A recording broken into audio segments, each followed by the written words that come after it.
Welcome students, welcome you arts academy class 12th political science chapter समकालीन विश्व में अमेरिकी वर्चस्व। टॉपिक क्लिंटन का दौर। इस टॉपिक में हम बात करेंगे जो बिल क्लिंटन जो थे अमेरिका के राष्ट्रपति, उनके टाइम पर कौन कौन सी घटनाएं हुई, कौन कौन सी उस टाइम पे इंसिडेंट्स हुए, इसके ऊपर बात करेंगे। तो मेन टॉपिक से ही समझ में आ रहा है क्लिंटन के बारे में, क्लिंटन का जो टाइम पीरियड था उसके बारे में बात करेंगे और उनमें क्या क्या इंसिडेंट्स हुए, घटनाएं हुए, इसके ऊपर बात करेंगे। तो सबसे फर्स्ट पॉइंट निकल के आता है, प्रथम खाड़ी युद्ध जीतने के बावजूद जॉर्ज बुश 1992 में डेमोक्रेटिक पार्टी के उम्मीदवार विलियम्स जेफरसन बिल क्लिंटन से राष्ट्रपति पद का चुनाव हार गए। अब प्रथम खाड़ी युद्ध की बात करें तो उस टाइम पे अमेरिका के राष्ट्रपति थे जॉर्ज बुश। फिर उसके बाद क्या हुआ, 1992 में क्या हुआ, फिर से इलेक्शन हुए राष्ट्रपति पद के लिए। तो उस टाइम पर जब जॉर्ज बुश ने इतना अच्छा उन्होंने जीत हासिल की प्रथम खाड़ी युद्ध में, लेकिन फिर भी वो 1992 के जो राष्ट्रपति के चुनाव थे वो हार गए। और वो किससे हारे? डेमोक्रेटिक पार्टी के उम्मीदवार विलियम जेफरसन बिल क्लिंटन से राष्ट्रपति पद का चुनाव वो हार गए। अब नेक्स्ट पॉइंट निकल के आता है, क्लिंटन ने विदेश नीतियों की जगह घरेलू नीतियों को अपना के या अपने चुनाव प्रचार का निशाना बनाया। मतलब कि जो बिल क्लिंटन थे, इन्होंने किस चीज पर फोकस किया, मतलब कि अब राष्ट्रपति पद का चुनाव जब भी होता है, कोई भी अगर कैंडिडेट इलेक्शन लड़ रहा है या कोई भी उम्मीदवार इलेक्शन के लिए खड़ा हो रहा है, तो उसके कुछ ना कुछ मोटिव्स होते हैं, कुछ कुछ कैंपेन के उसके क्या होते हैं, विचार होते हैं, या फिर कुछ कुछ उसके और जिन पर वो काम करेगा वो उनके विचार होते हैं कि हाँ, हमें इस चीज पर फोकस करना है, हमें ये चीज काम करनी है।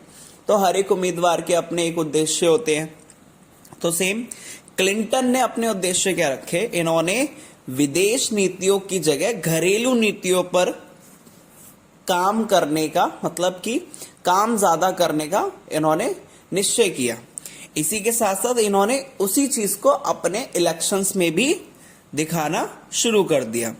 तो सेम यही था कि क्लिंटन ने विदेश नीतियों की जगह घरेलू नीतियों को अपने चुनाव प्रचार का, चुनाव प्रचार इलेक्शन कैंपेन का क्या बनाया, उन्होंने निशाना बनाया। इसके बाद नेक्स्ट पॉइंट, बिल क्लिंटन 1996 में दोबारा चुनाव जीते और इस तरह 8 सालों तक राष्ट्रपति पद पर रहे। इसका कहने का मतलब ये है कि उन्होंने 4 साल तक तो वो राष्ट्रपति रहे। फिर उसके बाद जब 1996 में फिर से इलेक्शन हुए, तब फिर वो जीत गए और टोटल उनके जो, अगर राष्ट्रपति पद के चुनाव की बात करें तो टोटल वो 8 सालों तक राष्ट्रपति पद के चुनाव पर रहे। नेक्स्ट पॉइंट है, क्लिंटन सरकार ने सैन्य शक्ति और सुरक्षा जैसे कठोर राजनीति की जगह लोकतंत्र को बढ़ावा, जलवायु परिवर्तन तथा विश्व व्यापार जैसे नरम मुद्दों पर ध्यान केंद्रित किया। तो हमने पहले ही पढ़ लिया है कि उन्होंने विदेश नीतियों की जगह घरेलू नीतियों पर क्या किया, फोकस किया। कौन कौन से घरेलू नीतियां? जैसे कि लोकतंत्र को बढ़ावा देना, डेमोक्रेसी को ज्यादा एक्टिव करना, उसको ज्यादा बढ़ाना। इसके बाद जो ग्लोबल वार्मिंग या फिर क्लाइमेट चेंजेस हो रहे हैं उसके ऊपर फोकस करना, विश्व व्यापार, वर्ल्ड ट्रेड पर उन्होंने फोकस किया। तो इन जैसे जो नॉर्मल या फिर जो नरम मुद्दे थे या फिर जो डोमेस्टिक इश्यूज थे या डोमेस्टिक जो इनका कि घरेलू नीतियां थी, डोमेस्टिक पॉलिसीज थे, इस तरह की पॉलिसीज पे उन्होंने ध्यान ज्यादा फोकस किया, केंद्रित किया। अब हम बात करेंगे क्लिंटन के दौर की 2 सबसे बड़ी घटनाओं के ऊपर बात करेंगे जो उनके दौर में हुई थी। तो सबसे पहली घटना के ऊपर बात करते हैं जो उनके दौर में हुई। तो एक बड़ी जो घटना हुई थी वो 1999 में हुई थी, इसके ऊपर बात करते हैं। इसमें था अपने प्रांत कोसोवो में यूगोस्लाविया ने अल्बानियाई लोगों के आंदोलन को कुचलने के लिए सैन्य कार्रवाई की। तो 1999 में क्या हुआ था, जो यूगोस्लाविया था, यूगोस्लाविया के अंदर एक देश का नाम है, तो यूगोस्लाविया के अंदर एक क्या थी, प्रांत थी। प्रांत मतलब होता है स्टेट कह सकते हैं। तो उस स्टेट का नाम क्या था, कोसोवो था। तो उस स्टेट में एक जाति के बहुत ज्यादा संख्या में लोग रहते थे, और वो कौन सी जाति के लोग थे, अल्बानियाई लोगों ने वहां पर क्या किया, आंदोलन कर दिया सरकार के विरोध में। तो क्या हुआ, यूगोस्लाविया ने क्या किया, उस आंदोलन को जो लोग वहां के कर रहे थे कोसोवो के, उस आंदोलन को कुचलने के लिए क्या किया, अपने सैनिक भेज दिया या सैन्य कार्रवाई कर दी। जैसे प्रथम गाड़ी युद्ध में किया था, किसने, अमेरिका ने सैन्य कार्रवाई की। फिर इसके बाद क्या हुआ, सेम जब यूगोस्लाविया ने क्या किया, यूगोस्लाविया ने अल्बानियाई लोगों के आंदोलन को कुचलने के लिए सैन्य कार्रवाई की। मतलब कि उन्होंने क्या किया, अपने जो आंदोलन चल रहा था उसको खत्म करने के लिए सैनिक भेजे। फिर क्या हुआ, इसके जवाब में अमेरिकी नेतृत्व में नाटो के देशों ने यूगोस्लाविया क्षेत्रों पर 2 महीने तक क्या की, बमबारी की। जब यूगोस्लाविया ने अपने वहां के कोसोवो के लोगों को वहां उनको आंदोलन को रोकने के लिए क्या किया, अपनी सेना भेजी। सो इसके जवाब में अमेरिका के साथ जो नाटो के देश थे, हमने फर्स्ट चैप्टर में बात कर लिया, नाटो की फुल फॉर्म है नॉर्थ अटलांटिक ट्रीटी ऑर्गेनाइजेशन। ये एक ऑर्गेनाइजेशन है जिसके तहत इसमें कई सारे देश सम्मिलित हैं, मिले हुए हैं। अमेरिका और नाटो के देशों ने क्या किया, यूगोस्लावियाई कई सारे क्षेत्रों पर, कई सारे एरियाज पर क्या किया, हमला किया या बमबारी की। और इसके साथ साथ उस टाइम पे जो यूगोस्लाविया में जो सरकार थी, किसकी थी, स्लोबोदान मिलोसेविच की जो सरकार थी वो क्या हो गई, गिर गई। और इसके साथ साथ कोसोवो पर नाटो की सेना का क्या हो गया, कब्जा हो गया। तो ये था, ये पहली घटना थी। पहली घटना एक बार फिर से रिकॉल करा देता हूँ, 1999 में हुई थी। कहाँ पे हुई थी, यूगोस्लाविया की एक प्रांत थी जिसका नाम था कोसोवो। तो प्रांत कोसोवो में यूगोस्लाविया ने क्या किया था, जो अल्बानियाई लोग थे उनके आंदोलन को कुचलने के लिए सैन्य कार्रवाई की, मतलब सेना भेजा। फिर क्या हुआ, कोसोवो में अल्बानियाई लोग बहुत ज्यादा संख्या में थे, इसके साथ साथ बहुलता में थे। तो इसके जवाब में अमेरिका ने नेतृत्व किया और नाटो के देशों के साथ मिलकर यूगोस्लावियाई क्षेत्रों पर 2 महीने तक उन्होंने बमबारी कर दी। और इसके साथ साथ उस टाइम पे जो सरकार थी, किसकी सरकार थी, स्लोबोदान मिलोसेविच की जो सरकार थी वो क्या हो गई, गिर गई। और गिरने के बाद कोसोवो पर नाटो की सेना का क्या हो गया, कब्जा हो गया।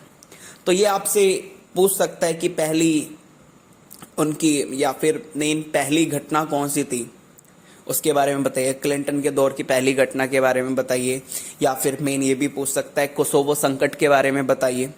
तो आपको ये इतना लिखना पड़ेगा।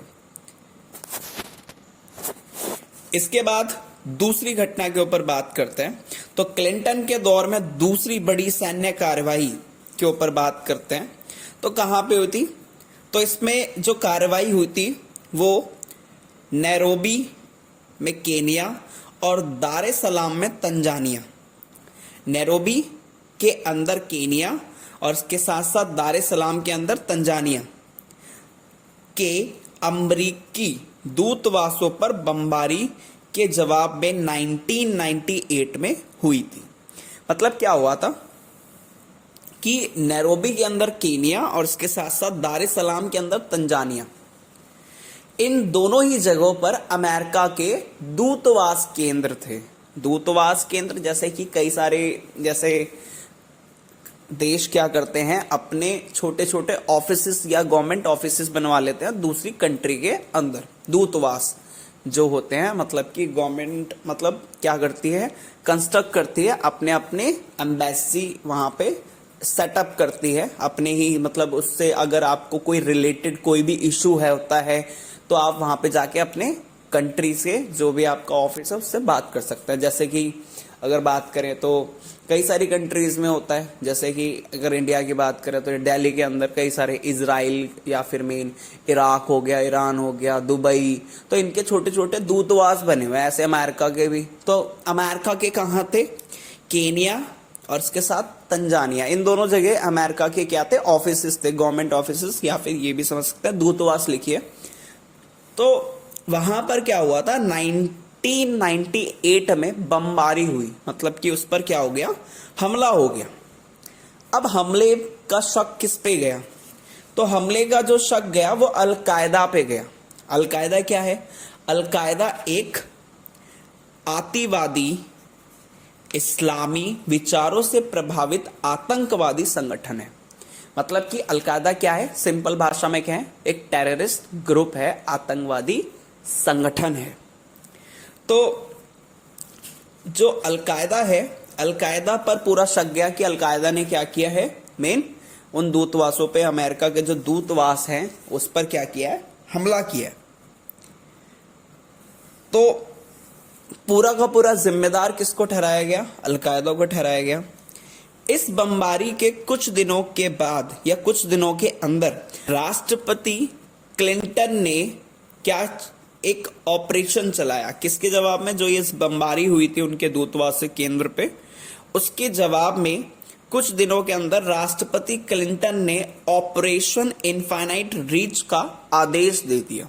एक मतलब कि ऑपरेशन चलाया, और इस अभियान के अंतर्गत अमेरिका ने सूडान और अफगानिस्तान के अल-कायदा के ठिकानों पर कई बार क्रूज मिसाइलों से हमले किए। मतलब कि अब इन्होंने क्या किया, अमेरिका ने, क्लिंटन ने क्या किया, एक ऑपरेशन चलाया। ऑपरेशन का नाम क्या था, ऑपरेशन इनफाइनाइट रीच का आदेश दिया। और इस अभियान के अंतर्गत अमेरिका ने क्या किया, अब ये अभियान चला तो अमेरिका ने क्या किया, सूडान के अंदर और अफगानिस्तान के अंदर जितने भी अलकायदा के ठिकाने थे, एरियाज थे, उन पर क्या किया, मिसाइलों से हमला किया, क्रूज मिसाइलों से हमला किया। इसके साथ साथ अमेरिका ने अपनी इस कार्रवाई के लिए संयुक्त राष्ट्र संघ की अनुमति लेने या इस सिलसिले में अंतर्राष्ट्रीय कानूनों की परवाह नहीं की। मतलब कि सिंपल क्या हुआ इसमें, इस टाइम जब इन्होंने ये ऑपरेशन चलाया तो ऑपरेशन में जो इन्होंने हमले किए कहां पे, सूडान और अफगानिस्तान में अलकायदा के ठिकानों के पर, तो इन्होंने ना ही यूएनओ से कोई अनुमति ली और ना ही उसके बारे में कोई बातचीत की, सीधे उन्होंने क्या किया, हमला किया, और कोई भी उन्होंने अंतर्राष्ट्रीय कानून को नहीं माना और अपनी कार्रवाई की। तो अमेरिका पर इस टाइम पे आरोप लगा कि उसने अपने इस अभियान में कुछ नागरिक ठिकानों पर भी निशाना साधा। मतलब कि अमेरिका पे ये आरोप लगा कि उन्होंने जो ये ऑपरेशन चलाया, तो इस ऑपरेशन में जो उन्होंने हमले किए थे सूडान और अफगानिस्तान में, तो इन्होंने कुछ नागरिक ठिकानों पर भी इन्होंने क्या किया, हमला किया। तो इसमें क्वेश्चन आपसे यही पूछा जाएगा, ऑपरेशन इनफाइनाइट रीच के बारे में बताइए, तो आपको बताना है। और इसके साथ इसमें क्वेश्चन ये भी पूछ सकता है, कोसोवो संकट के बारे में बताइए। इसके बाद क्लिंटन के दौर की, या फिर ये भी पूछ सकते हैं कि क्लिंटन कितने वर्षों के लिए राष्ट्रपति रहे और क्लिंटन ने किसको हराया था। इसके साथ साथ उनके चुनाव प्रचार के क्या मुद्दे थे, तो आपको पता है नरम मुद्दे थे, उन्होंने किया, लोकतंत्र पे फोकस किया, जलवायु पे फोकस किया, विश्व व्यापार पे फोकस किया। होप सो आपको समझ में आया होगा। Thank you.